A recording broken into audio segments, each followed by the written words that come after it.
എന്താ ചെയ്യാ എന്താ ചെയ്യാ എന്താ ചെയ്യാ? എടോ നോക്കണ്ട, ചാടുക ചാടുക, വേഗം ചാടുക ചാടുക ചാടുക. വെള്ളത്തിലേക്ക് ചില വിദ്വാന്മാരെന്താ, ശരീരത്തിൽ ചൂടുണ്ട്, പിന്നെ ദാഹമുണ്ട്, എന്താ ചെയ്യേണ്ടത്? മുങ്ങിയിട്ട് കുടിക്കുക. ആദ്യം ദേഹം ഒന്ന് തണുക്കട്ടെ, എന്നിട്ട് കുടിക്കാൻ. വേഗം വരൂ, വെള്ളായുണ്ട് വെള്ളായുണ്ട്. ചൂടൊക്കെ നടന്നു വരല്ലേ, നിറച്ച് വെള്ളം കിട്ടിയിട്ടുണ്ട് ഗുഹയില്. നമുക്ക് കുടിച്ച് കുടിച്ച് കുടിച്ച് ദാഹം മാറ്റാൻ. വേഗം വരൂ വേഗം വരൂ. ചാടി കുരങ്ങന്മാരെല്ലാവരും കൂടി വെള്ളത്തിലേക്ക് മുങ്ങിയുണ്ട്. എണീറ്റ് എന്തൊരു സുഖം എന്തൊരു സുഖം. ചില വിദ്വാന്മാരെന്താ, ഒരു ആദ്യത്തെ മുങ്ങ അങ്ങോട്ട് കഴിഞ്ഞപ്പോ വിചാരിച്ചൊന്ന് കിടന്നിട്ടാവാൻ കൂടി. ക്ഷീണുണ്ട്, കിടന്നിട്ടൊന്ന് കുടിക്കാൻ നോക്കാം. എങ്ങനെയാ? അങ്ങനെ കമ്മങ്ങനെ കിടന്ന് അവിടുന്ന് വെള്ളം എടുത്ത് കുടിക്കാം. അങ്ങനെ ചില വിദ്വാന്മാരെന്താ, വായ പൊളിച്ച് നേരെ ജലാശയത്തിലേക്ക് അങ്ങനെ ഇവിടെ ചാടുമ്പോ കുടു കുടു കുടു കുടാന്നായി തന്നെ കിടന്ന് വെള്ളം കുടിക്കുക. അങ്ങനെ വെള്ളം കുടിച്ച് കുടിച്ച് കുടിച്ച് എല്ലാവർക്കും സന്തോഷമായി. അത് കഴിഞ്ഞപ്പോ നോക്കുമ്പോഴാ എന്താ ഈ കാണുന്നത്? കുറച്ച് ഫലം, നല്ല പാപ്പം. എവിടെ കാണുന്നു, അനവധി പാപ്പം നോക്കിയിട്ടുണ്ട്. എടോ നിറച്ച് ഫലങ്ങള്. ഇനി എന്താ ചെയ്യാ? എടോ ചാടി പോയി തിന്നുക. പൂവ പൂവ പൂവ പൂവ. ഹനുമാൻ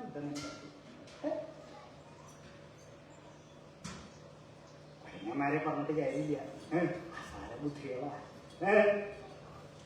വന്നപ്പോ തന്നെ വെള്ളത്തിൽ ചാടി കുടിച്ചു. ആരുടെ സ്ഥലമാണെന്ന് പോലും ചോദിച്ചില്ല, ആരെയാ നിശ്ചയില്ല. അത് ചോദിക്കാതെ കണ്ടപ്പോ വെള്ളത്തിൽ ചാടി. പോട്ടെ, ഇപ്പൊ എന്താ നോക്കണത്? ഫലങ്ങൾ നോക്കുക. അത് ആരുടെ സ്ഥലം ചോദിച്ചു മനസ്സിലാക്കി അവരോട് ചോദിച്ചതിന് ശേഷം ഉണ്ടാക്കട്ടെ. ശേഷകളാണ് കാര്യമില്ല, വേണ്ടത്താന്മാര് ബുദ്ധികളാണ്. ഞാൻ പോയി ചോദിക്കാം. അങ്ങനെ ഹനുമാൻ അന്വേഷിച്ചപ്പോഴാണ് മനസ്സിലായത് ഇത് സ്വയംപ്രഭയുടെ ഗുഹയാണ് എന്ന് മനസ്സിലാക്കിയ സ്വയംപ്രഭയെ കണ്ട് സ്വയംപ്രഭയെ അടിയങ്ങള് ശ്രീരാമചന്ദ്രന്റെ ദൂതന്മാര് ഇപ്പോ വിശ്രമിക്കാനായിട്ട് ഇവിടെ വന്നതാണ്. അതുകൊണ്ട് കുറച്ച് ഭക്ഷണം കാര്യങ്ങളൊക്കെ ഭക്ഷിച്ചോട്ടെ എന്ന് പറഞ്ഞ സമയത്തില്ല സ്വയംപ്രഭ പറഞ്ഞു, സംശയിക്കണ്ട, നിങ്ങൾക്കുള്ളത് തന്നെയാ, പോയി വേണ്ട വിഷയത്തിലായിക്കോളൂ. അപ്പൊ പ്രശ്നമില്ലാലേ? ഇല്ല, ഞാൻ പുറപ്പെടാല്ലേ? ഹനുമാൻ ഇങ്ങനെ തിരിച്ചു വരണോ വിഷമിച്ചിരിക്കുക കൊരങ്ങന്മാരെ. ഇനി തിന്നണ്ടാന്ന് പറയൂ. ഹനുമാൻ പോയിട്ട് തിന്നണ്ടാന്ന് പറയൂ. തിന്നണ്ടാ പറയൂ. എന്താ ഉണ്ടാവുക എന്താ ഉണ്ടാവുക? ഊക്കിങ്ങനെ നോക്കുമ്പോ ഹനുമാൻ ഇവിടുന്ന് തിരിച്ച് ആവാം, പൊട്ടിക്കാം, തിന്നാം. ഇതങ്ങോട്ട് കണ്ടപ്പോഴത്തേക്ക് സന്തോഷം. ഇരിക്കണ്ടോ, ചാട്, കൊമ്പരിക്ക പിടിക്ക പിടിക്ക പിടിച്ചതാ. ഞാൻ കൊമ്പങ്ങോട്ട് പിടിക്കാം, താൻ പൊട്ടിച്ചിട്ട് നമുക്ക് ഇഷ്ടം പോലെ തിന്നാം. അങ്ങനെ ഓരോന്ന് പൊട്ടിച്ച് പൊട്ടിച്ച് ഞാൻ കടിച്ച് മുഴുവൻ തിന്നില്ല. എന്താ, ഒരു കടി കടിക്കും, അത് കഴിഞ്ഞാൽ തുപ്പും, വീണ്ടും കടിക്കും, തുപ്പും, അത് കഴിഞ്ഞാൽ കൊതുക്കുരയാണ്. അല്ലാതെ മുഴുവൻ തിന്നില്ല. കൊരങ്ങന്മാരുടെ സ്വഭാവമാണ് അങ്ങനെ. മുഴുവൻ തിന്നും, പകുതി തിന്നും, കടിച്ച് അങ്ങനെ തുപ്പി ഇത് മുഴുവനെ കടിച്ച് കടിച്ച് കടിച്ച് കടിച്ച് കടിച്ച് കൊരങ്ങന്മാർക്ക് സന്തോഷമായി. ഇനി ഇവിടെ തന്നെ നല്ലത്, ഇവിടെ കൂടെ അന്വേഷണമൊന്നും വേണ്ട, ഇവിടെ കൂടെ നല്ലത്. എന്താ ഓരോ ഫലങ്ങള് ഒക്കെ കടിച്ച് കടിച്ച് കടിച്ച് കുറച്ച് കഴിയുമ്പോ ഉറക്കം പിടിച്ചു തുടങ്ങി. ഭക്ഷണം അധികമായ ഉറക്കം വരും. പതുക്കെ വിചാരിച്ചു നല്ല സുഖം, എന്താ ഇവിടെ നമുക്ക് സുഖമായിട്ട് ഇവിടെ കിടക്കാം. അങ്ങനെ കൊരങ്ങന്മാരെല്ലാവരും കൂടി സുഖമായിട്ട് അവിടെ കിടന്നാൽ ഉറങ്ങാൻ തുടങ്ങി. ഉറങ്ങി കുറച്ച് കഴിഞ്ഞപ്പോഴാണ് കണ്ണെടുത്തു.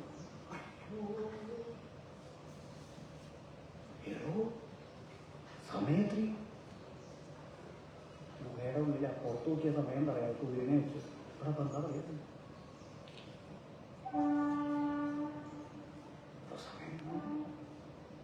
സമയം എത്രയുണ്ടാവും?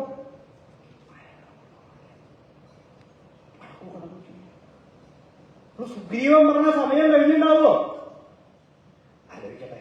ഇവിടുന്ന് അങ്ങനെ വന്നു, ഇവിടുന്ന് ഇങ്ങോട്ട് വന്നു, ഗുഹയിൽ കയറി, ഗുഹയിൽ ഇത്ര കഴിഞ്ഞു നിന്നു, ഇവിടെ കൂടി ഉറങ്ങി എല്ലായി. സുമാറ് ഒരു ദിവസം കൂടി ഉണ്ടാവുന്നതാണ് എനിക്ക് തോന്നുന്നത്. ഒരു ദിവസം അയ്യോ ഇപ്പൊ ഇനിയിപ്പോ പുറത്തു കിടന്നിട്ട് വേഗം നോക്കണ്ടേ? സീതാദേവിയുടെ അന്വേഷണത്തിന്റെ കാര്യം അവിടെ പോയി പറയണ്ടേ? ആരോടാ ഒന്ന് കൃത്യമായിട്ട് ചോദിക്കാൻ പറ്റിയ? അതെ രാമോൻ, സമയം എത്രയാണ് കണക്കാക്കുന്നത്? സമയം കണ്ടിട്ട് സുഗ്രീവൻ പറഞ്ഞ സമയമൊക്കെ കഴിഞ്ഞിരിക്കുന്നു. അയ്യോ, സുഗ്രീവൻ പറഞ്ഞ സമയം കഴിഞ്ഞു. ഇനി നമ്മൾ തിരിച്ചങ്ങടി എന്നാ ഉണ്ടാവുക? എന്നാ ഉണ്ടാവുക ചോദിച്ചാൽ എനിക്കറിയില്ല. എന്തെങ്കിലും വഴി വേണം, വേഗം അന്വേഷിക്കണം, എന്തെങ്കിലും വഴി ഉണ്ടാക്കണം. വേഗം സ്വയംപ്രഭയോടെ തന്നെ ചോദിച്ചു, സ്വയംപ്രഭേ, ഞങ്ങളിവിടെയുള്ള ഭക്ഷണങ്ങളൊക്കെ കഴിച്ച് ഞങ്ങൾ എന്തിനാ വന്നേന്നുള്ള കാര്യം മറന്നു പോയിരിക്കും. അതുകൊണ്ട് ഞങ്ങളെ ഇവിടുന്ന് എങ്ങനെയെങ്കിലും തെക്കൻ തീരത്തിലേക്ക് എത്തിക്കണേ. സ്വയംപ്രഭ പറഞ്ഞാവാം, ഒരു കുഴപ്പമില്ല. അതെ, എല്ലാവരും കണ്ണടച്ചോളൂ. കണ്ണടച്ചോ, എന്നെ വിശ്വസിക്കൂ, കണ്ണടയ്ക്കൂ. കണ്ണുറക്കം പിടിക്കൂ, കണ്ണടയ്ക്കൂ. വായടയ്ക്കാനല്ല പറഞ്ഞത്, കണ്ണിറുക്കി പിടിക്കൂ. ഓർക്കരുത്, ഞാൻ പറയാതെ ഓർക്കരുത് കേട്ടോ. കണ്ണ് നല്ലോണം ഇറുക്കി പിടിക്കണം. എല്ലാവരും കണ്ണങ്ങനെ ഇറുക്കി തന്നെ പിടിച്ച് നിൽക്കുക. അങ്ങനെ പിടിച്ച് നിന്നപ്പോ സ്വയംപ്രഭേ ഞങ്ങളുടെ കണ്ണൊക്കെ പിടിച്ചിട്ട് കേൾക്കണ്ട കേട്ടോ. ഞാൻ പറഞ്ഞിട്ടേ തുറക്കാൻ പാടുള്ളൂ. ഓ ആയിക്കോട്ടെ.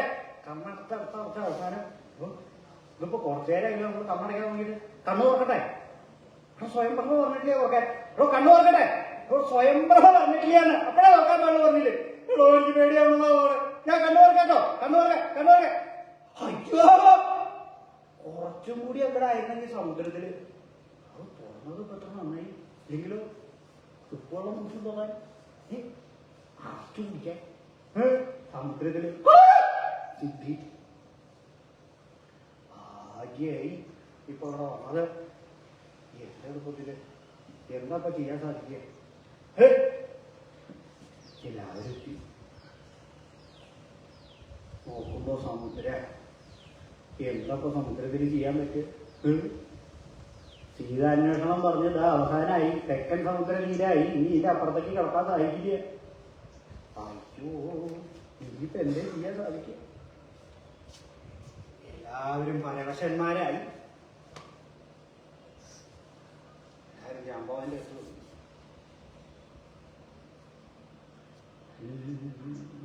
ജാമ്പവാൻ നമ്മളിപ്പോ തെക്കൻ സമുദ്ര തീരത്ത് എത്തിയിരിക്കുന്നു. സീതാന്വേഷണം ഇനി എന്താണെന്ന് നമുക്ക് നിശ്ചയില്ലാതായിരിക്കും. എന്താ ചെയ്യുക? അല്ലേ ജാമ്പവാൻ ഒരു മാർഗം പറഞ്ഞു തരണം എന്ന് പറഞ്ഞ സമയത്ത് ജാമ്പവാൻ പറഞ്ഞു ഇനിയിപ്പോ ഒന്നേ ചെയ്യാറുള്ളൂ. എന്താ മരിക്കുക. തിരിച്ചവിടെ എത്തിക്കഴിഞ്ഞാൽ സുഗ്രീവൻ നമ്മളെ ശൂലത്തിൽ കയറ്റി കൊല്ലും. അതിന് നല്ലതെന്താ ഇവിടെ ഇങ്ങോട്ട് കൂടുക, ഇവിടെ ഇങ്ങോട്ട് മരിക്കുക. അതാണ് നല്ലത്. അതുകൊണ്ട് എല്ലാവരും മരിക്കാൻ തയ്യാറായിക്കോളൂ. അതാണ് നല്ലത്. വേഗം പോവാ. ജാമ്പവാൻ കൽപ്പിച്ചപ്പോ തന്നെ നല്ലരേട്ടന്മാരെല്ലാവരും കൂടി ഇനി വേണ്ട കാര്യങ്ങളൊക്കെ നോക്കാൻ നോക്കണം. അതെ, നല്ലരേട്ടന്മാരെ ദർഭയൊക്കെ പൊട്ടിച്ചു വന്നോളൂ. ആരും ഉണ്ടാവില്ല എടുത്ത് കിടക്കാൻ. അതുകൊണ്ട് ആദ്യം തന്നെ വിരിക്കണം. എന്നിട്ട് തെക്കോട്ടാക്കിയിട്ട് തലയാക്കിയിട്ട് കിടന്നു. ആരും ഇട്ട് കിടക്കാനില്ല, കൊണ്ട് വിരിച്ചോളൂ. എല്ലാവർക്കും ദർഭയൊക്കെ വിരിച്ചു. എല്ലാവർക്കും കഴിഞ്ഞു. ഇപ്പൊ തനിക്കായില്ലേ? ദർഭ വിരിച്ചിട്ടില്ലേ? ദർഭ വിരിച്ചില്ലേ? ശ്രദ്ധിച്ചോളൂ. ഏതാ രണ്ട് മനുഷ്യന്മാരവിടെ? എന്താണ് രണ്ടെണ്ണം അവിടെ നിൽക്കുന്നത്? ഇവിടെ വരാം.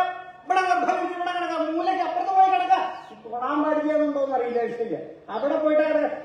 ഇവിടെ വരും, ഇവിടെ വിരിച്ചാൽ മതി. ഇനിയിപ്പോ എന്താ ചെയ്യണ്ടേ? ആർക്കും മരിച്ചു ശീലമില്ല. നീ കിടക്ക. എങ്ങനൊക്കെ കിടക്ക? തല തെക്കോട്ടൊക്കെ ആക്കിയിട്ട് കിടക്കും. അങ്ങനെയാണല്ലോ എല്ലാവരും കണ്ണടച്ചോളൂ. 3 ദിവസം ഭക്ഷണം കഴിക്കാതെ കണ്ട് ഇങ്ങനെ കണ്ണടച്ച് കിടന്നാൽ എല്ലാവരും ചാവും. ഭക്ഷണം ചെയ്യാതെ കണ്ടായിട്ട് ഇങ്ങനെ കിടന്നാൽ ചാവും.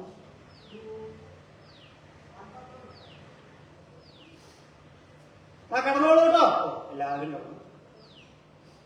അങ്ങനെ കിടന്ന് 3 ദിവസം കഴിഞ്ഞു. ഒരു വിദ്വാൻ കണ്ണൊന്ന് പതുക്കെ തുറന്നാലും മതി. 3 ദിവസമായി ഞാൻ ചത്തിട്ടില്ല. കൂടെ ഉള്ളവര് ചത്തിട്ടുണ്ടോ? പതുക്കെ കണ്ണു.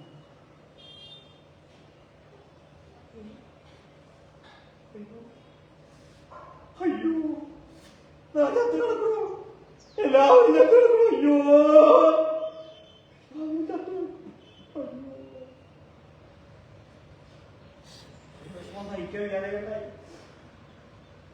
അയ്യോ എല്ലാവരും ചത്തുപോയില്ലോ. ഞാൻ മാത്രം ചത്തില്ലല്ലോ. എല്ലാവരും ചത്തുപോയില്ലോ.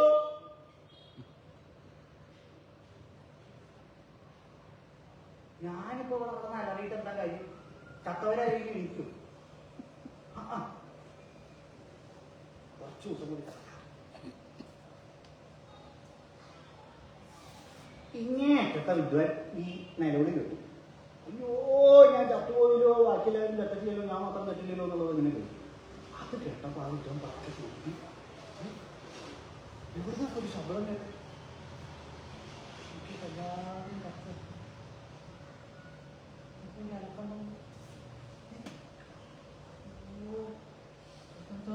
കിടക്കണം. അയ്യോ ഞാൻ മാത്രം ചത്തുപോയില്ലല്ലോ, ബാക്കി എല്ലാവരും ചത്തൂലോ, എല്ലാവരും ചത്തൂലോ, എന്നെ മാത്രം കൊണ്ടുപോയില്ലല്ലോ, ബാക്കി എല്ലാവരും ചത്തൂലോ. ഞാൻ മറ്റേ വിദ്വാൻ അപ്പൊ ഞാൻ മാത്രല്ല അവരും ചത്തിട്ടില്ലേ. എവിടെ പൊന്തിയപ്പോ 2 പൊന്തി. ചത്തോ? അതാ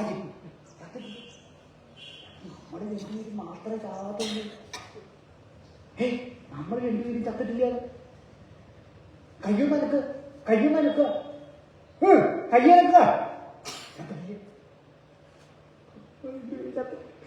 അയ്യോ നമ്മൾ രണ്ടുപേരും ചത്തില്ലല്ലോ, എല്ലാവരും ചത്തുപോയില്ലോ. അയ്യോ അങ്ങനെ രണ്ടും കൂടി നിലവിളിക്കാൻ തുടങ്ങിയ സമയത്ത് വേറെ തന്നെ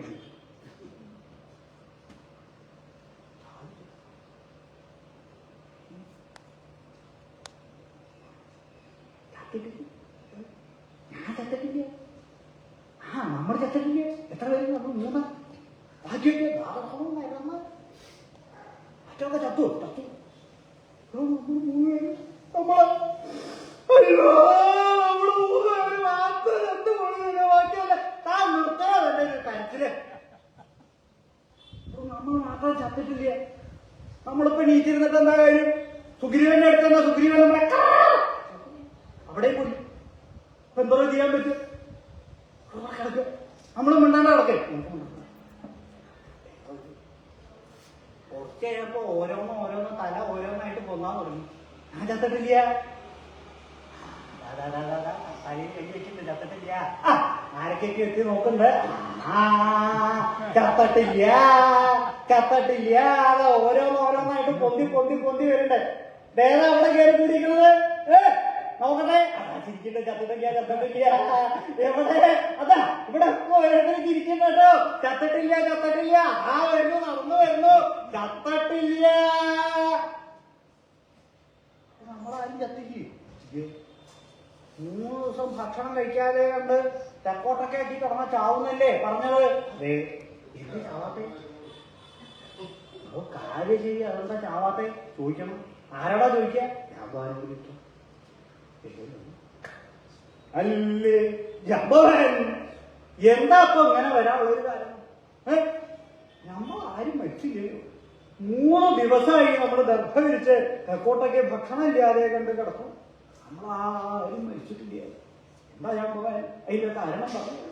ജാമ്പവാൻ പറഞ്ഞു വേറെ ഒന്നുമല്ല, നമ്മള് പാവികളാണ്, പാവം ചെയ്തിട്ടുള്ളവരാണ്. അങ്ങനെയുള്ളവര് വേഗേന മരിക്കില്ല. അവര് ഭൂമിയിൽ അനുഭവിക്കാനുള്ള സകല കാര്യങ്ങളും അനുഭവിച്ചതിന് ശേഷം മരിക്കുന്നു. ആ പാപത്തിന്റെ ശക്തി കൊണ്ടാണ് നമ്മളാരും മരിക്കാത്തത്. ഇത് ജാമ്പവാൻ സകല വാനരവീരന്മാർക്കായിക്കൊണ്ട് പറഞ്ഞു വിട്ടു. ആ പറഞ്ഞു കൊടുത്ത കാലത്തിൽ കഴിഞ്ഞ് ഈ ഒരവസ്ഥ എന്നാണെങ്കിൽ ജാമ്പവാൻ പറഞ്ഞു, അല്ലേ വാനരശ്രേഷ്ഠന്മാര് വാനരയൂഥവന്മാര് എല്ലാവരും വരും.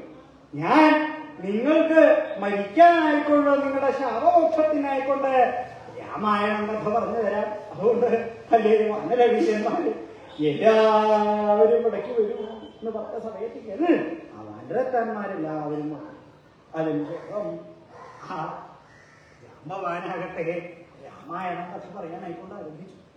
രാമായണം കഥ പറഞ്ഞു തുടങ്ങി. രാമായണം കഥ ഓരോ ഭാഗമായി പറഞ്ഞു പറഞ്ഞു പറഞ്ഞു പറഞ്ഞു പറഞ്ഞ് ജടായുസ് മരിച്ച ഭാഗം ജടായുസിനെ രാവണൻ വെട്ടി ഉണ്ടായി എന്നവിടെ പറഞ്ഞ സമയത്തിങ്കൽ ഒരു ഭാഗത്തിൽ നിന്ന് ഈ ജടായുസ് മരിച്ചു എന്നുള്ള ആ ശബ്ദം കേട്ട് സമ്പാദി എന്ന പേരായിരിക്കുന്ന ജടായുസിന്റെ ജ്യേഷ്ഠനായിരിക്കുന്ന വക്ഷിശ്രേഷ്ഠൻ ഇത് മനസ്സിലാക്കി വേഗം ഒരു ഗുഹയിൽ നിന്ന് എഴഞ്ഞ് ഈ വാനരക്കാരന്മാരുടെ അടുത്തെത്തി. സമയത്തിൽ സമ്പാദിക്ക് പേടി താരാകും. എന്തു മൂർച്ചയുള്ള വാക്കുകളാണ് ഈ കേൾക്കുന്നത്. എന്റെ അനുജൻ മരിച്ചു എന്നാണോ പറയുന്നത്? ആരാ ഇങ്ങനെ പറയണത് എന്റെ അനുജൻ മരിച്ചു? ആരാ അവിടെ പറയണത് എന്റെ അനുജൻ മരിച്ചു? രാമഭവൻ കണ്ടു കേട്ടു. രാമഭവൻ പറഞ്ഞു, ഞാനാണ്. അല്ലേ അന്ന് ആരാന്ന് എനിക്കറിയില്ല. എന്റെ അനുജൻ എങ്ങനെയാ മരിച്ചതെന്ന് പറഞ്ഞു തരൂ. എന്റെ അനുജൻ മരിച്ചുപോയി, എങ്ങനെയാ മരിച്ചത് പറഞ്ഞു തരൂ എന്ന് പറഞ്ഞ സമയത്തിൽ ഭഗവാൻ പറഞ്ഞു, അല്ലേ പക്ഷിശ്രേഷ്ഠ അങ്ങ് സമ്പാദിയെന്ന് ഞാൻ വിചാരിച്ചു. ഞാൻ ശ്രീരാമചന്ദ്രന്റെ ദൂതനാണ്. എന്റെ പേര് ജാമ്പവാൻ. അങ്ങയുടെ അനുജനായിരിക്കുന്ന ജടായുസിനെ രാവണൻ രാക്ഷസരാജാവായിരിക്കുന്ന രാവണൻ കൊന്നു. സമ്പാദി ഇതൊക്കെ കേട്ട സമയത്തിന്റെ സമ്പാദിക്ക് സങ്കടം സഹിക്കവയ്യാതെയുണ്ട്. എനിക്കൊന്നും ചെയ്യാൻ സാധിച്ചില്ലല്ലോ. നോക്കൂ, എന്റെ കൈകളെ കൊണ്ട് എനിക്കൊന്നും ചെയ്യാൻ സാധിച്ചില്ല. ഞാൻ അശക്തനായിട്ട് ഇവിടെ കിടക്കും. കഷ്ടേ കഷ്ടം. എന്റെ അനുജൻ മരിച്ചുള്ളൂ. കഷ്ടേ. അപ്പവാൻ എനിക്കൊരു ശാപം.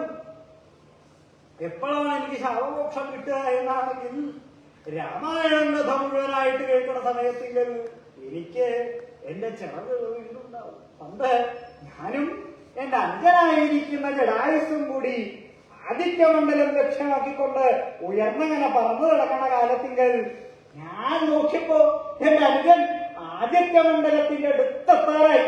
വിചാരിച്ചു ജടായുവിന്റെ കഥ കഴിഞ്ഞു, എന്നാൽ എനിക്കെന്താ ചെയ്യാൻ സാധിക്കുക എന്ന് വിചാരിച്ച് ഞാൻ ജടായുസിനേക്കാ ശക്തിയോടുകൂടി ഉയർന്ന് മേൽക്കോട്ടങ്ങോട്ട് പറന്ന് ഞാൻ ആദിത്യമണ്ഡലത്തിലേക്ക് എത്തിയപ്പോ എന്റെ ചെറുകം എടുക്കായിരുന്നു. ഞാൻ എടുക്കുന്നു. അപ്പൊ തന്നെ പറഞ്ഞു, എന്നാണോ രാമായണം കഥ ഞാൻ മുഴുവനായിട്ട് കേൾക്കണത് അന്ന് എനിക്ക് എന്റെ ചെറുകൾ തിരിച്ചു കിട്ടും. അതുകൊണ്ട് അല്ലേ മഹാത്മൻ അങ്ങ് എനിക്ക് രാമായണം കഥ പറഞ്ഞു തരവേ. വരൂ, കൂടെ ഇരിക്കൂ എന്ന് പറഞ്ഞ് സമ്പാദിക്കും രാമായണ കഥ പറഞ്ഞു.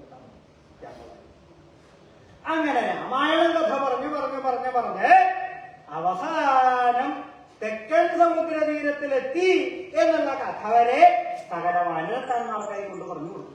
അതിനുശേഷം സമ്പാദിയോട് പറഞ്ഞതിനെ സമ്പാദി ഇനി ശേഷമുള്ള കഥ മുഴുവൻ ഞാൻ അങ്ങയ്ക്ക് മാത്രമേ പറഞ്ഞു തരൂ എന്ന് പറഞ്ഞ് ജാമ്പവാൻ സമ്പാദിക്ക് മാത്രമായിട്ട് ആ കഥയോട് പറഞ്ഞു കൊടുത്ത സമയത്തിങ്കൽ ദഗ്ധവക്ഷനായിരിക്കുന്ന ആ സമ്പാദി സംജാതവക്ഷനായിട്ട് ഭവിച്ചു.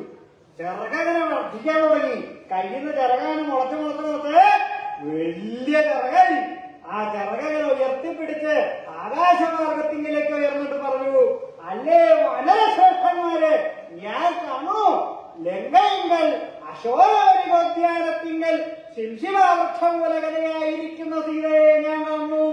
അല്ലേ വനത്താന്മാര് സംശയിക്കണ്ട, ലങ്കയിങ്കൽ അശോകോദ്യാനത്തിങ്കൽ എന്റെ സീത എന്നിങ്ങനെ പറഞ്ഞ സമയത്തിങ്കൽ വാനരത്താന്മാർക്ക് ആകപ്പാട് ഒരു സംശയം.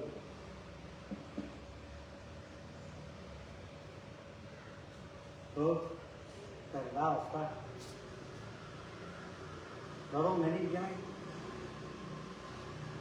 ഞാനെന്തോ അങ്ങനെ ഇരിക്കണേ, എന്തോ ആകപ്പാടം കൂടി ഒരു മുഷ്കായിട്ടിരിക്കണേ. വേറൊന്നുമല്ല, സമുദ്രമാണ്. എങ്ങനെയപ്പോ ചാടുക? ശരിയാ, ഇനിയിപ്പോ ചാടാൻ പറ്റും. അങ്ങനെ ഇരിക്കണ സമയത്തിങ്ങനാണ് അങ്ങനെ സകല വാനരന്മാരോടായിക്കൊണ്ട് പറഞ്ഞത്, കിമിതി ഭഗത മൗനം വനരാ, ഹേ വനരാ കിം മൗനം ഭഗത. അല്ലെ വനരശ്രേഷ്ഠന്മാരെ, നിങ്ങള് എന്തിനാ അങ്ങനെ മൗനത്തെ ഭരിച്ചുകൊണ്ടിരിക്കണത്? എന്തിനാ അങ്ങനെ ഇരിക്കണത്?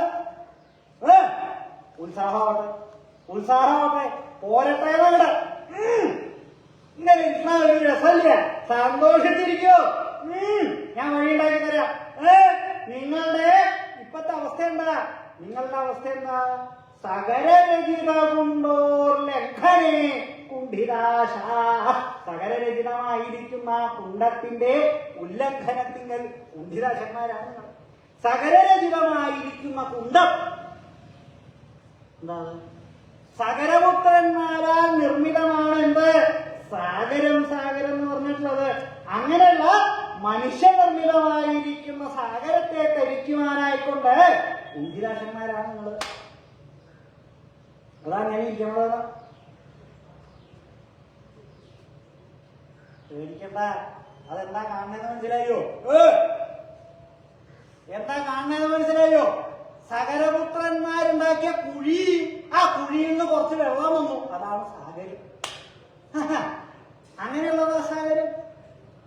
സകരപുത്രന്മാര് കുഴിച്ചിട്ടുള്ള കുഴിയിൽ നിന്നുണ്ടായ വെള്ളോ സാഗരോ? അതെ. അതിന്റെ കഥയുണ്ടായല്ലോ. കഥയുണ്ടായില്ല, അവസാനം പറഞ്ഞില്ല. പണ്ട് സകരപുത്രന്മാര് അശ്വമേധയാഗം നടത്തുന്ന കാലം 100 യാഗം ചെയ്താൽ ദേവേന്ദ്രന് സമാനാവും. ഇപ്പൊ എത്ര യാഗമായി? 99 യാഗങ്ങൾ. ഒരു യാഗം കൂടി കഴിഞ്ഞാൽ കഴിഞ്ഞു, ദേവേന്ദ്രന് സമാനായി. ഇത് മനസ്സിലാക്കി ദേവേന്ദ്രൻ എന്താ ചെയ്തത്? അശ്വമേധയാഗത്തിന്റെ അവസാനം അശ്വത്തെ പറഞ്ഞയക്കണം. ആ അശ്വം എവിടെയാണോ പോയി നിൽക്കുന്നത് അവിടെ ചെന്ന് അശ്വത്തെ വീണ്ടെടുക്കണം എന്നാണ് ശാസ്ത്രം. അതിനായിക്കൊണ്ട് ഇനിയിപ്പോ യുദ്ധം ചെയ്യേണ്ടി വന്നാൽ അതങ്ങനെ, അതിലും വിരോധമില്ല എന്നാണ് ശാസ്ത്രം. അപ്പോ ആ അശ്വത്തെ പറഞ്ഞയച്ച സമയത്തിങ്കിൽ ദേവേന്ദ്രൻ ആ വായുവിനെ നിയോഗിച്ച് ആ അശ്വത്തെ അവിടുന്ന് പാതാളത്തിങ്കൽ കപിലവാസുദേവ മഹർഷിയുടെ സമീപത്തിങ്കൽ കൊണ്ട് കെട്ടിയിടാനായി കൊണ്ട് പറഞ്ഞു. വായു പുറപ്പെട്ടോളൂ. പോയിട്ട് ആ കുതിരയെ പിടിച്ച പാതാളത്തിലെ കപിലവാസുദേവ മഹർഷിയുടെ സമീപത്തിങ്കൽ കൊണ്ട് കെട്ടിയിടണം. വേഗം പുറപ്പെട്ടോളൂ. അങ്ങനെ അശ്വത്തെ ആ കപിലവാസുദേവ മഹർഷിയുടെ സമീപത്തിങ്കൽ കൊണ്ടുപോയി കെട്ടിയിട്ടു. സകരപുത്രന്മാര് അശ്വത്തെ അന്വേഷിച്ച് വരാൻ തുടങ്ങി സൈന്യമായിട്ട്. ആദ്യം സ്വർഗത്തിന് പോയി, അവിടെ കണ്ടില്ല. ഭൂമിയിൽ മുഴുവൻ അന്വേഷിച്ചു, അവിടെയും കണ്ടില്ല. പിന്നെ നോക്കിയപ്പോൾ എവിടെയാ കണ്ടത്? പാതാളത്തിങ്കൽ. പാതാളത്തിൽ ചെന്ന സമയത്തിങ്കൽ എന്തായി? എങ്ങനെയാ അവര് പാതാളത്തിങ്കലേക്ക് പുറപ്പെട്ട് എത്തിയത് എന്നാണെങ്കിലോ, പാതാളത്തേക്ക് പോകാൻ എന്താ അത്ര മാർഗം? എളുപ്പമാർഗം എന്താ? അടിയിലേക്ക് പോണെങ്കിൽ എന്താ ചെയ്യാന്? കീഴ്പട്ടയ്ക്ക് പോണെങ്കിൽ എന്താ ചെയ്യാന്? ഒന്ന് ചാടിയാ കീഴ്പെട്ട് പോവോ? നമ്മ കിടന്നാ കീഴ്പെട്ട് പോവോ? അപ്പോഴും എവിടെ തന്നെ ഉണ്ടാവോ? മുകളിൽ തന്നെ ഉണ്ടാവും. താഴത്തേക്ക് പോകണമെങ്കിൽ എന്താ ചെയ്യാ? ഇവിടുന്ന് താഴത്തേക്ക് പോകണമെന്നുണ്ടെങ്കിൽ കുഴിക്കുക. കുഴിച്ചാൽ താഴത്തേക്ക് പോവാം. എന്തെങ്കിലും ഉണ്ടോ കുഴിക്കുക? ഒന്നും എടുക്കാതെ ഇവിടെ പോകുന്നേലേ. അപ്പൊ മനസ്സിലായില്ലേ? അപ്പൊ പാതാളത്തിലാണ് കുതിരാണ്. അപ്പൊ അവിടെ പോയി പിടിക്കണമെന്നുണ്ടെങ്കിൽ കുഴിക്കണം. ഇതായിരിക്കണം ആയുധം പുറകില്. ആയുധമായിട്ട് പുറപ്പെട്ടു വന്നേക്കാണല്ലേ കുഴിക്കാവുന്നതൊക്കെ ആയിട്ട്. നടക്കോ? ഇവിടെ വരും, ഇവിടെ വരുമോ? കുറച്ച് കുഴി ഉണ്ടാക്കണം. പുറപ്പെട്ട് പോരോ? ഇവിടെ വരും എന്റെ അടുത്തൊക്കെ. എന്റെ അടുത്തോട്ട് കുഴിച്ചോളൂ. അങ്ങനെ സകരപുത്രന്മാര് കുഴിച്ചു കുഴിച്ചു കുഴിച്ചു ഒരു കുഴി ഉണ്ടാക്കി. ആ കുഴിയുടെ ഉള്ളിൽ കൂടെ പാതാളത്തിങ്കൽ കപിലവാസുദേവ മഹർഷിയുടെ സമീപത്തിങ്കലേക്ക് എത്തി. കപിലവാസുദേവ മഹർഷിയുടെ അവസ്ഥ എന്താ? അദ്ദേഹം തപസ്സിലായിരുന്നു. തന്റെ തപസ്സിന് വിഘ്നം വന്നു എന്ന് മനസ്സിലാക്കിയ മഹർഷി തപസ്യക്രിയാകുന്ന അഗ്നിയെ കൊണ്ട് വേഗം തന്നെ സകലപുത്രന്മാരെ മുഴുവനെ ഭസ്മീകരിച്ചു. അങ്ങനെ എന്താ ഉണ്ടായത്? കലാന്തരം കൊണ്ട് ഈ സകലപുത്രന്മാർ കുഴിച്ചിരിക്കുന്ന കുഴിയിൽ നിന്ന് വെള്ളം നിറഞ്ഞു നിറഞ്ഞു നിറഞ്ഞു നിറഞ്ഞു നിറഞ്ഞ് ഉണ്ടായിട്ടുള്ളതാണ് എന്ത്? സാഗരം. സാഗരം എന്നുള്ളത്.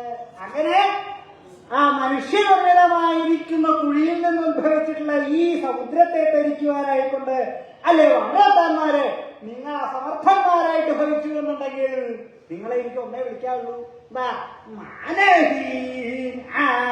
അഭിമാനമില്ലാത്തവര്, മാനഹീനന്മാരെ, അഭിമാനമില്ല. നിങ്ങൾ ആരാ എന്നുള്ള വർത്തമാനം നിങ്ങൾ മനസ്സിലാക്കണം. സാധാരണ ഒരു കൊരങ്ങന്മാരാണെങ്കിൽ പോട്ടെ എന്ന് വിചാരിക്കാം. നിങ്ങൾ എങ്ങനെയുള്ളവരാ? ദേവാംശ സംഭൂതന്മാരായിരിക്കുന്നവരാണ് നിങ്ങള്. സാധാരണ വർഗന്മാരല്ല. ഹനുമാൻ ആരാ? വായുപുത്രനാണ്. അങ്ങനെ ദേവാംശ സംഭൂതന്മാരായിരിക്കുന്ന നിങ്ങള് എല്ലാവരും ഇവിടെ ഇരിക്കണ്ടേ? എന്നിട്ട് നിങ്ങൾക്ക് ഇപ്പൊ എന്താ ബുദ്ധിമുട്ട്? സമുദ്രം ചാടാൻ പള്ളവരോടൊക്കെ നേരെ തിരിച്ചാ എങ്ങനെയാണ് സമുദ്രം ചാടി കടക്കുക? അങ്ങനെ എവിടെ മുന്നോട്ട് വലിയ കാര്യമൊന്നുമില്ല എന്നാണ് മനസ്സിലാക്കുന്നത്. ഇപ്പൊ എല്ലാവർക്കും ആഗ്രഹം ഇവിടുന്ന് എങ്ങനെയെങ്കിലും കുറച്ചു കാലം നിന്നാ നേരെ ചാടുക, എന്നിട്ട് അവിടെ കുറച്ചു കാലം കൂടുക, കുറച്ചു കാലം സുഖമായിട്ട് അവിടെയൊക്കെ നിന്ന് തിരിച്ചിങ്ങോട്ട് ചാടുക, എന്നിട്ട് കുറച്ചു കാലം ഇവിടെ വീണ്ടും ഇങ്ങനെ നിന്ന് കഴിഞ്ഞാൽ മനസ്സിലാവും ചാടി തന്നെയാണ് നല്ലത്, അവിടെ നിന്നത്തെ കാര്യമില്ല. അപ്പൊ കൊടുത്തൊരു ചാടാണ്. ചിലവരുണ്ടോ, ചിലവര് ചാടി അവിടെ തന്നെയാ തിരിച്ചിട്ട് വരിക, അവിടെ സുഖമായിട്ട് അങ്ങനെ കൂടുക. ഇപ്പൊ ഓരോ കാലത്ത് സമുദ്രം ചാടി കിടന്നാൽ നിൽക്കണതിന് ഓരോ തരത്തിലാ, ഓരോരോ തരമായിട്ടേ അവിടെ നിൽക്കാൻ സാധിക്കുള്ളൂ. ഓരോന്നായിട്ട് വേണം അവിടെ മുഴുവനായിട്ട് നിൽക്കാൻ. അപ്പൊ സമുദ്രം ചാടാൻ ഇഷ്ടമുള്ളവരുണ്ട്, പക്ഷേ ഈ വനത്താന്മാരെ കൊണ്ട് സാധിക്കുന്നില്ല. അങ്ങനെയുള്ള ദേവാംശഭൂതന്മാരായിരിക്കുന്ന നിങ്ങളെ ഞാനിപ്പോ എന്താ പറയാ, അഭിമാനമുണ്ട്. എന്നാൽ ഇങ്ങനെയൊക്കെ ആണെങ്കിലും നിങ്ങളിപ്പോ വിചാരിക്കുന്നുണ്ടാവും ഈ സാഗരം ധരിച്ചില്ലെങ്കിൽ നമുക്ക് ബുദ്ധിമുട്ടല്ലോ എന്നുള്ളത്. പക്ഷെ അങ്ങനെയല്ല. ഈ സാഗരത്തെ നിങ്ങൾ ധരിച്ചിട്ടില്ല എന്നുണ്ടെങ്കിൽ അയശോഭിം കിം തരീതും സമർത്ഥ, ദുര്യശസ്സാകുന്ന സമുദ്രത്തെ, അയശോഭരിയാകുന്ന ആ സമുദ്രത്തെ ധരിക്കുവാനായിക്കൊണ്ട് സമർത്ഥന്മാരായിട്ട് ഭവിക്കുവോ നിങ്ങൾ എന്നാണെങ്കിൽ? അല്ലേ വളരെ ശ്രേഷ്ഠന്മാരെ, നിങ്ങള് ഇപ്പൊ വിചാരിക്കും ഈ സമുദ്രത്തെ ധരിച്ചില്ലെങ്കിൽ പ്രശ്നമില്ലല്ലോ എന്ന്. പക്ഷേ തിരിച്ചെത്തുന്ന സമയത്തെങ്കിൽ നിങ്ങൾക്ക് മറ്റൊരു സമുദ്രത്തെ ധരിക്കേണ്ടതായിട്ട് വരും. അതെങ്ങനെയുള്ളതാണ് എന്നാണെങ്കിൽ അയശോഭിം, ദുര്യശസാകുന്ന സമുദ്രം, അത് ധരിക്കുവാനായിക്കൊണ്ട് സമർത്ഥന്മാരായിട്ട് ഭവിക്കുന്നു. ദുര്യശസാകുന്ന സമുദ്രവും സകലപുത്രന്മാരാൽ നിർമ്മിതമായിരിക്കുന്ന ഈ സാഗരവും തമ്മിലുള്ള വ്യത്യാസം എന്താ എന്നാണ്? അതെ, വാനത്താന്മാര് നിങ്ങൾ കേൾക്കണം. ഈ സകലപുത്രന്മാരാൽ നിർമ്മിതമായിരിക്കുന്ന സാഗരം എങ്ങനെയുള്ളതാണ്? അവധിം, അവധിയുള്ളത്.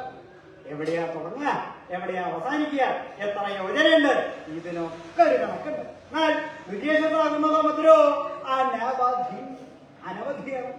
എവിടെയാ തുടങ്ങുക, എവിടെയാ അവസാനിക്കുക, എത്ര യോജനയുണ്ട്, ഇതിനൊന്നും ഒരു കണക്കില്ല. ഇത് മാത്രമാണോ എന്നാണെങ്കിൽ അത് മാത്രമല്ല. പിന്നെയോ കലശഭവലേഹ്യം, കലശഭവലേഹ്യമായിട്ടുള്ളതാണ് എന്ത്?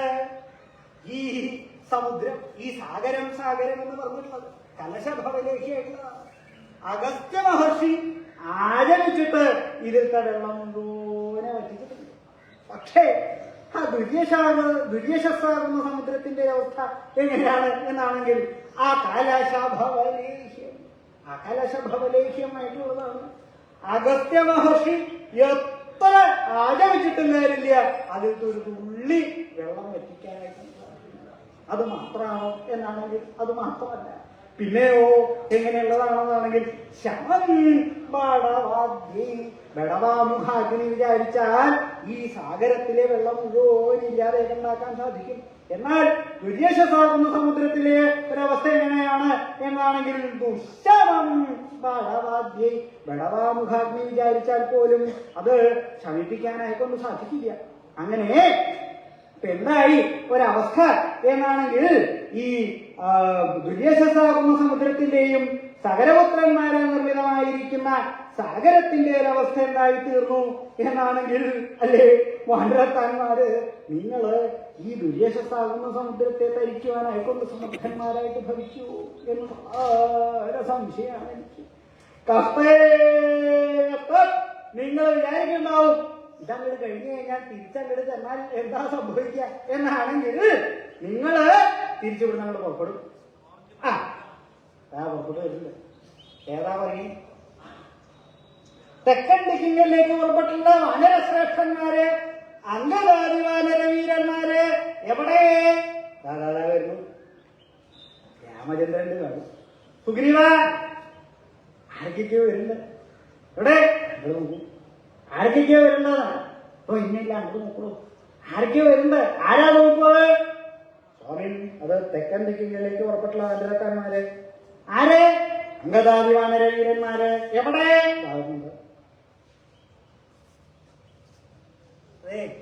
എന്തായി പോയ കാര്യം? സ്വാമി പറഞ്ഞോളൂ. അടിയങ്ങള് പറഞ്ഞോളൂ. സീതാദേവി എവിടെയാണുള്ളതെന്ന് മനസ്സിലാക്കി. സീത എവിടെയുള്ളതെന്ന് മനസ്സിലാക്കിയോ? അപ്പൊ ദേവിയെ കാണണ്ടായോ? സ്വാമി അടിയങ്ങള് മനസ്സിലാക്കി. എന്താ പറയണത്? സ്വാമിന് അടിയൻ മനസ്സിലാക്കിയാണ്. എന്താ ഈ പറയണത്? സ്വാമി അടിയങ്ങള് മനസ്സിലാക്കി. സുഗ്രീവ, എന്താ ഇതിന് പറയുന്നത്? മനസ്സിലാക്കി. അപ്പൊ നിങ്ങൾ സീതയെ കാണാണ്ടായില്ലേ? അടിയങ്ങള് സീതാദേവിയെ കാണാണ്ടായില്ല. പിന്നെ എന്താ ഉണ്ടായത്?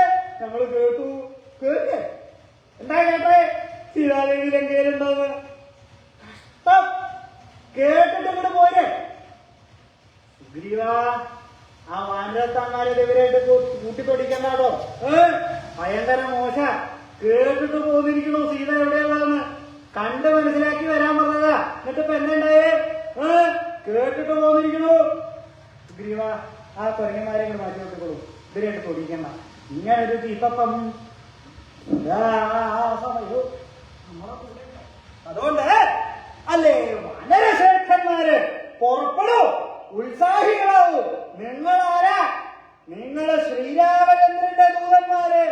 ഇങ്ങനൊരു ഭാഗ്യം ആർക്കാ കിട്ടുക? വേഗം ചാടി പുറപ്പെടൂ, ഉത്സാഹികളാവൂ. രാമകാര്യം ചെയ്യാനെ കൊണ്ട് വേഗം പുറപ്പെടൂ എന്നിങ്ങനെ അംഗദൻ സകല വാനരത്താന്മാരോടായിക്കൊണ്ട് പറഞ്ഞ സമയത്തിങ്കൽ എല്ലാവരുടെയും മുഖം അങ്ങനെ ഒന്ന് തവണാൻ തുടങ്ങി. ഇത് മനസ്സിലാക്കിയ അംഗദൻ തവ പാരാവാരവാരീണവായാം ആത്മനശക്രേ യത്താം പ്രത്യേകം കഥയൻസു യൂഥനാഥേഷു നിർദ്ദിശ്യ അഞ്ജനേയം പ്രഭം ജനസഞ്ജാതം ഇത്യഹിതവാൻ ജാംബവാൻ.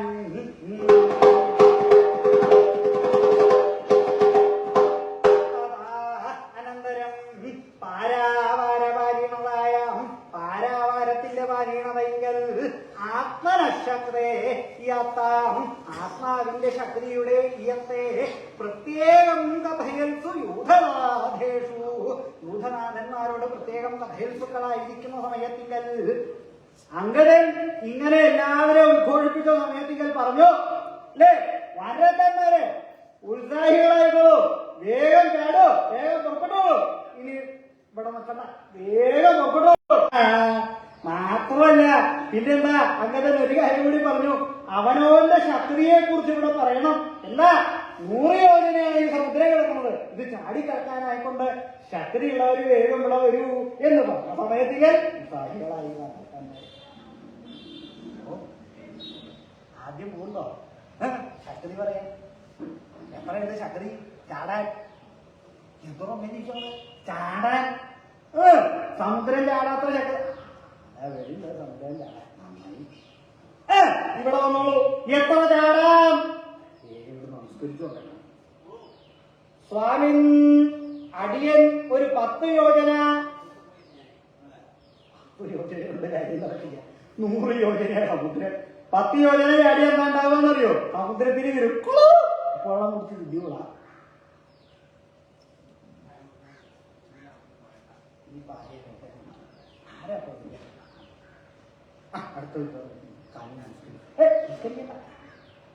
എത്ര ചാടാം? സ്വാമിനടിയനൊരു 30 യോജന.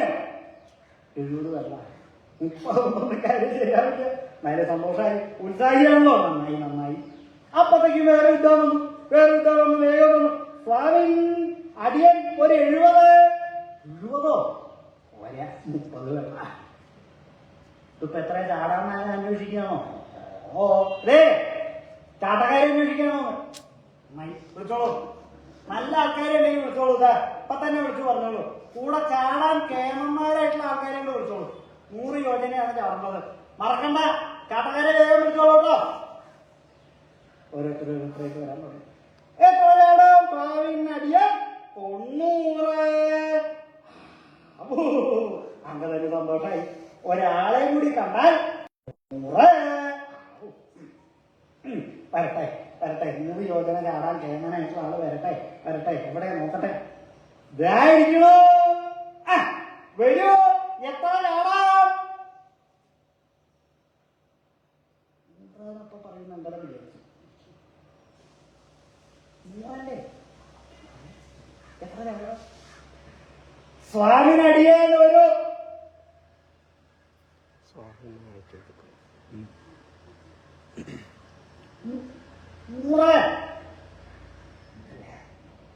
എത്ര ചാടാണ്?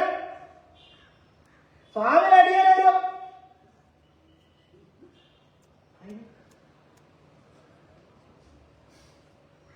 എടോ എത്ര ചാടാം? 100 എത്ര ഞാൻ പറയാ? സ്വാമിയുടെ 99.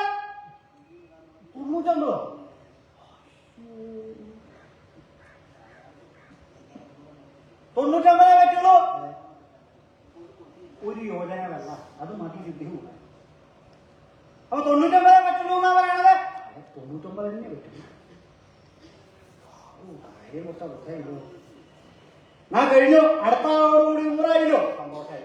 എന്നാ പോയിക്കോളൂ. അടുത്ത ആൾ വരട്ടെ. കേമന്മാര് വരട്ടെ. ചാട്ടക്കാര് വരട്ടെ. വേഗം വന്നിട്ട് അങ്കദന്റെ കാലം പിടിച്ചപ്പോ അങ്കദം ചോദിച്ചത് 100 തന്നെയാ, ഉറപ്പാ. പിടിച്ചു പോന്നു ചെയ്തു. എത്ര വേണം? സ്വാമിനടിയനടി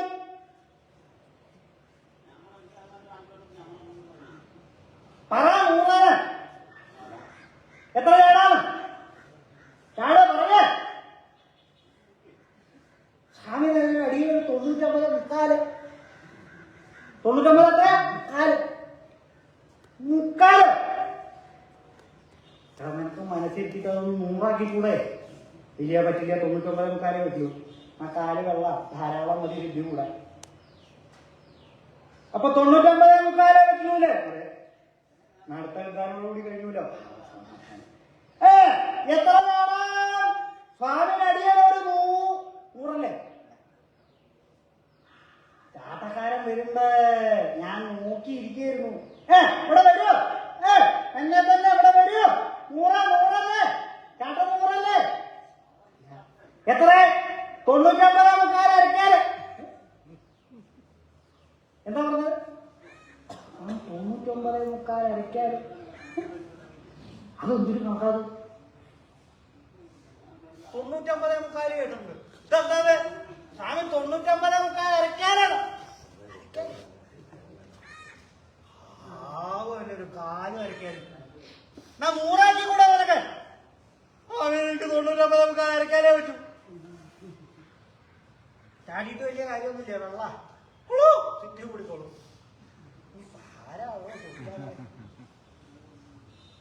കൂട്ടത്തിൽ ഇപ്പൊ പറ്റി ആരോടെങ്കിലും ചോദിക്കണം. ചാട്ടക്കാരനാണോ മനസ്സിലായി? ആരാ അത്? വേറെ ആരുമില്ല, ജാമ്പവാൻ. അല്ലേ ജാമ്പവാൻ, അങ്ങേക്ക് ചാടിക്കൂടെ? അങ്കദാ, കാര്യം ശരിയാ. എനിക്ക് ചാടുകയൊക്കെ ചെയ്യാം.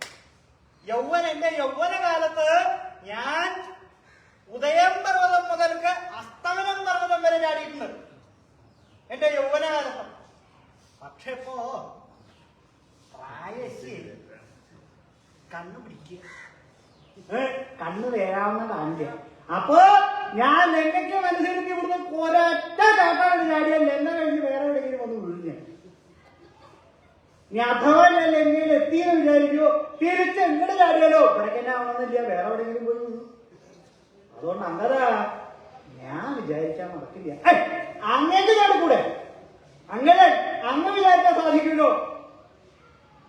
ഞാൻ പോകാൻ കാര്യം ശരിയാ, എനിക്ക് 100 യോജന ചാടാനുള്ള ശക്തിയുണ്ട്. പക്ഷെ ഒരു അബദ്ധം എന്താ, വേറൊന്നുമല്ല, ഞാൻ അങ്ങോട്ട് ചാടും, പക്ഷെ തിരിച്ചു വീട് ചാടാനുള്ള ശക്തിയില്ല. മനസ്സിരിക്കാന്നാക്കിക്കൂടെ? ഞാൻ ഇവിടുന്ന് അങ്ങോട്ട് ചാടും, ചാടി ലങ്കയിൽ നിന്ന് സീതാദേവിയെ കാണും, പിന്നെന്താ അവിടെ തന്നെ കൂടേണ്ടി വരും, തിരിച്ചു വീട് വരലുണ്ടാവില്ല. അപ്പൊ തനിക്കും പറ്റില്ല എന്നാണ് പറഞ്ഞു വരുന്നതല്ലേ. അപ്പൊ നമ്മുടെ കൂട്ടത്തിൽ ഇനിയിപ്പോ ആർക്കാണോ സാധിക്കുക? നിർദ്ദിശ്യ ആഞ്ജനേയം ജാംബവാൻ ആഞ്ജനേയനെ നിർദ്ദേശിച്ചു. ഒരാൾക്ക് മാത്രമേ പറ്റൂ. ആരാത്? വേറാരുമല്ല, ശ്രീഹനുമാൻ. ശ്രീഹനുമാന് മാത്രമേ ഇത് സാധിക്കുള്ളൂ. ആരാ ശ്രീഹനുമാൻ? സാധാരണയുള്ള ഒരു വാനരല്ല, പിന്നെയോ പ്രഭഞ്ജന സംജാതനാണ്, വായുപുത്രനാണ് ആ ശ്രീഹനുമാൻ. ആ ശ്രീഹനുമാനെ കൊണ്ട് മാത്രമേ ഈ കാര്യം ചെയ്യാനായിക്കൊണ്ട് സാധിക്കുള്ളൂ. അതുകൊണ്ട് അല്ലേ വാനരശ്രേഷ്ഠന്മാര്, എവിടെ ശ്രീഹനുമാൻ? ശ്രീഹനുമാന്റെ സമീപത്തേക്കിലേക്ക് ചെല്ലൂ, അദ്ദേഹത്തെ ഈ കാര്യം ചെയ്യാനായിക്കൊണ്ട് എത്തിച്ചു എന്ന് പറഞ്ഞ് ജാംബവാൻ എല്ലാവരെയും വിളിച്ചു. ശ്രീഹനുമാനെ നോക്കി, എവിടെ ഹനുമാൻ? ഓ ഒരു ഭാഗത്ത് ശ്രീഹനുമാൻ, അങ്ങക്ക് മാത്രമേ ഇത് സാധിക്കൂ. ഇവിടെ എത്ര ആൾക്കാരുണ്ട്, അവർക്കൊന്നും സാധിക്കില്ല, അങ്ങക്ക് മാത്രമേ സാധിക്കൂ. അതുകൊണ്ട് അല്ലേ ശ്രീഹനുമാൻ അങ്ങ് പുറപ്പെടും. പക്ഷെ ജാംബവാൻ ഒരു കാര്യം അറിയാം, ശ്രീഹനുമാൻ ഇത് സാധിക്കണമെന്നുണ്ടെങ്കിൽ അദ്ദേഹത്തിനൊരു ശാപമുണ്ട്. ആ ശാപമോക്ഷം ഉണ്ടാവും. അതിനായിക്കൊണ്ട് അദ്ദേഹത്തിന്റെ ജന്മകഥ എപ്പോഴാണോ കേൾക്കണത്, ആ സമയത്തെങ്കിൽ വർദ്ധിത പരാക്രമശക്തിയായിട്ട് രാമകാര്യം ചെയ്യാനായിക്കൊണ്ട് ശ്രീഹനുമാൻ സജ്ജാവും എന്നുള്ള കാര്യം ആ ജാംബവാന് നിസ്സംശയം അറിയാം. അതുകൊണ്ടെന്താ വാനരത്താന്മാരെല്ലാവരെയും വിളിച്ചു കൂട്ടി. അതിനുശേഷം ആ ജാംബവാൻ പറഞ്ഞു, ഈ ശ്രീഹനുമാനുണ്ടല്ലോ, വായുപുത്രനായിരിക്കുന്ന ശ്രീഹനുമാൻ, ആ ശ്രീഹനുമാൻ ഒരു ശാപമുണ്ട്. ആ ശാപമോക്ഷത്തിനായിക്കൊണ്ട് അല്ലേ വാനരവീരന്മാര് ശ്രീഹനുമാന്റെ ജന്മകഥ പറയാനായിക്കൊണ്ട് ഞാൻ ആരംഭിക്കുകയാണ്. എല്ലാവരും കേൾക്കൂ. ആരൊക്കെയാണോ ശ്രീഹനുമാന്റെ ജന്മകഥ ശ്രവിക്കുന്നത് അവർക്ക് സകലവിധ പാപത്തിൽ നിന്ന് മുക്തിയേ ഉണ്ടാവുള്ളൂ. എന്തൊരു ശാപമുള്ള വ്യക്തിയായാലും ആ ശ്രീഹനുമാന്റെ ജന്മകഥ കേൾക്കുന്ന സമയത്തിങ്ങല്ലോ ശാപമോക്ഷം ഉണ്ടാവും. അതുകൊണ്ട് ആർക്കൊക്കെയാണോ ബുദ്ധിമുട്ടുള്ളത് എല്ലാവരും വരും, ഈ ഹനുമാന്റെ കഥയൊന്ന് കേൾക്കൂ, കേട്ടാൽ ശരിയാവും എന്നിങ്ങനെ പറഞ്ഞ് ആ ജാംബവാനാകട്ടെ ആയതാളാർത്തി പോലെയും ജീവനം യാതൊരു ഭഗവാൻ സ്വാമി ശ്രീരാമചന്ദ്രനാകട്ടെ അധിക താമസം കൂടാതെ കണ്ട് തന്നെ സീതാന്വേഷണത്തിന് പുറപ്പെട്ടിരിക്കുന്ന സകല വാനരവീരന്മാരെയും പ്രതീക്ഷിച്ച് മാല്യവാൻ പർവ്വതത്തിങ്കൽ ആയതവണ വർത്തിച്ചത് പ്രകാരമെല്ലാം ഇരിക്കുന്ന ഭഗവാൻ സ്വാമി ശ്രീരാമചന്ദ്രൻ സർവവിധ ആപത്തുക്കളെയും നിർത്തുന്നത് സൗഖ്യത്തെ പ്രദാനം ചെയ്തുകൊള്ളട്ടെ.